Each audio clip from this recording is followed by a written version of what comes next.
Coach, congratulations on this win. A big bounce back win for you guys. Anong masasabi mo sa naging performance ng team tonight? Thank you Lord. Siyempre yung panalo kasi yun talaga yung kailangan namin. Especially ngayon sa status namin. And siyempre sobrang again proud dun sa team. Na ma-maximize namin yung mga tao namin, yung strength, and then especially dito sa katabi kong dalawa na sobrang nag-work hard talaga sa training. But of course, siyempre yung mga leaders namin sa team, kina Don, si Buddy. And kay Judith, yun lang, sabi ko nga, kailangan tumulong din talaga siya sa attacks. So, kanina naman, napatunayan naman na kaya niya. So, ayun. Ayun. Thank you. Thank you, Coach. And for Judith, ayun nga, 13 points ka sa game na to against Capital One. Personally, ano ba yung naging motivation mo heading into this game na matulungan yung team na makuha ito? Mag-score din po. Yun din kasi yung kulang din last game din po. Na puro na lang open yung nag-score, yung dito sa side namin ay sa utility side hindi nakaka-score. So yun din yung sabi ni coach na kailangan tumulong din sa team pag sa laro po. Ishi, sa game na to, naka-13 points ka din for Signal. So, in the past few games, grabe rin talaga yung pag-step up mo for the team. Ano lang din yung masasabi mo sa naging growth mo so far for Signal? In-embrace ko lang po yung binigay sa akin ng role ni Coach Hak. Parang siguro yung pressure laging nandyan, tapos in-entertain ko lang siya as positive. Then, like everyday sa training, sinatsaga ko lang din kahit nandun yung factor ng pagod, pero alam ko na at the end of the day, may natututunan ako sa ensayo natin. Thank you. The floor is open for questions.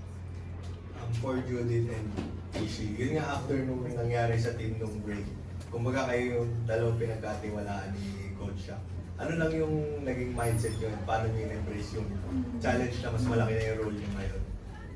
Judith, go Ishi. Sa akin po, parang mas ano siya, parang in positive side. Nagkaroon ako ng playing time, so mas na-maximize ko din kung ano yung meron ako, and everyday, ayun, katulad nga ng sabi ni Coach Shaq, tiyaga lang palagi. Sa akin naman po, kung gaano yung binigay na tiwala ng mga coaches, ni Coach Shaq sa akin, gusto ko din, yun yung ilalagay ko din sa sarili ko, yung tiwala din sa sarili na, yun. At magtrabaho lang, trabaho. Tiyaga lang din po sa training. Coach, looking back lang po dun sa last game against Creamline, 5 sets. Talo, parang kahit nga po ganun yung result, ano siguro feeling on your end na nabawasan kayo pero talagang nakipagsabayan pa rin po kayo sa Creamline. Tapos kumpleto palalo. I think yung naging mindset lang namin, mas tiningnan namin yung strength ng team rather than dun sa ano yung magiging kulang. And then, siguro yung everyday training namin, mas pinupunuan namin yung mga kulang namin. And ang good thing kasi din doon sa mga players namin ngayon na in-embrace talaga nila kung ano yung magiging role nila. The best na magagawa nila sa position nila. And ayun lang, sabi ko nga i-enjoy lang nila ng tama yung ginagawa nila. Kasi yung pressure nga, like sinabi ni Ishi, nandyan lang naman lagi yun. But yun nga, kung paano namin siya i-handle.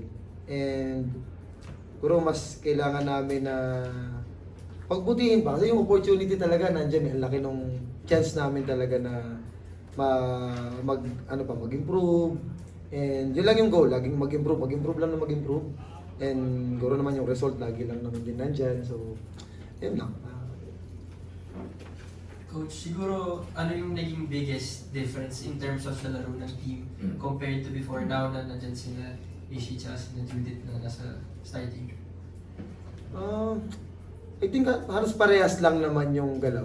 Wala namang masyadong Mas siguro sa training lang na naging adjustment namin this year, mas pinabibilis talaga din namin yung galaw. Kasi syempre, yun nga, like dun sa nabanggit mo against sa Creamline, kumbaga, yung naging performance namin, sobrang happy kami dun sa naging result.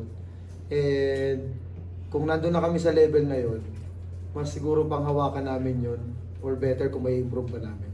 Para mas lumapit kami dun sa mga teams na nandun sa taas. So, Yun nga, from leaving to Adamson nung last season to now becoming a starter na for Signal. Siguro paano mo lang take in lahat ito na yung kumbaga challenge, first step na maging ganito?